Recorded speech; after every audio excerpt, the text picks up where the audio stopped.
Well, good afternoon, everyone. Sorry for the delay in the Facebook Live. I had fully intended to start at 1 o'clock, but we had a little technical mix-up here at the office. So I appreciate your being patient. You know, this time of year, here in the United States, we are getting ready to celebrate Thanksgiving. And, but we're entering into the season where we have a tendency to reflect on, hey, John, Ivor, it shows up as John here. We have a tendency to look back at the year, and many times we're not really filled with that gratitude, that gratefulness, because we're looking at what didn't happen or what we don't have, instead of all of the things that we do. Gratefulness is an art. It's a choice. It's also something that it has a tendency to be looked at as a thing. Hey, Mike, good seeing you here. It's been a while since we've talked. So when we look at gratefulness as a thing, what am I grateful, quote, for? We have this idea of, we look at more of what we don't have than what we do have. So gratefulness being and really achieving that artfulness of being grateful is about a conscious choice of an expression. And so one of the things that I think would be very beneficial in what I do is look at what I have been grateful for, what I have achieved, what I have received during the particular year.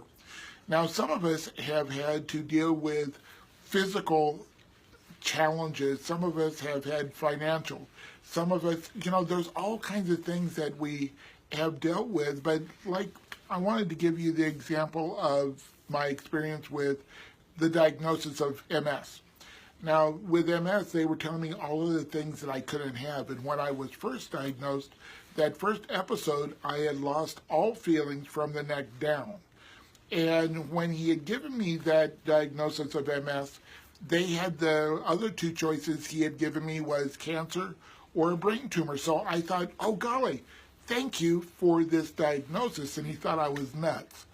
But what I started to realize is that all of the things that I had lost during that process, for whatever reason, I started to look at what I still did have.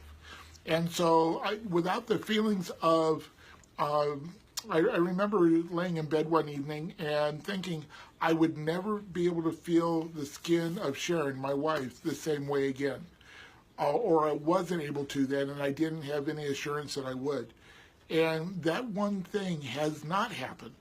It hasn't come back. My hands are still numb. But what I realized I was very grateful for is I could still have that sensation, that pressure of holding her hands, or whatever it is that I wanted to relate to with the ability to use my hands. So I had to adjust how I hold a cup, because I had to hold my little pinky finger underneath it or I would drop it. But I was still able to hold the cup. So it's not just celebrating and being grateful for all of the large things, the big wins that we have had. Sometimes it is just the small things that we have a tendency to ignore or to put down in some way to where it's not really giving us that full benefit of that achievement.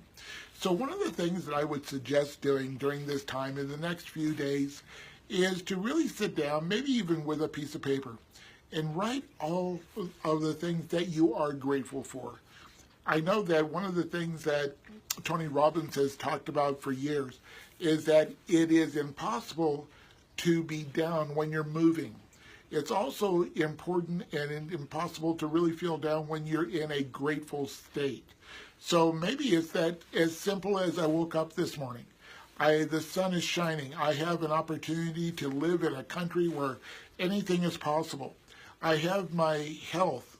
There's whatever it is, capture it. You're going to find that that list is very long. Being able to be in a position of being grateful also opens you up for additional opportunities. And because of that, we are going to be able to receive even more within our businesses, within our lives, and our families. So with that, I just wanted to say thank you so much for being a part of my community. I am so grateful for each and every one of you and for your attention throughout the year as I've done these Facebook Lives. I'm going to be doing 2 next week, on Tuesday and Thursday. I'm getting back into the swing of things.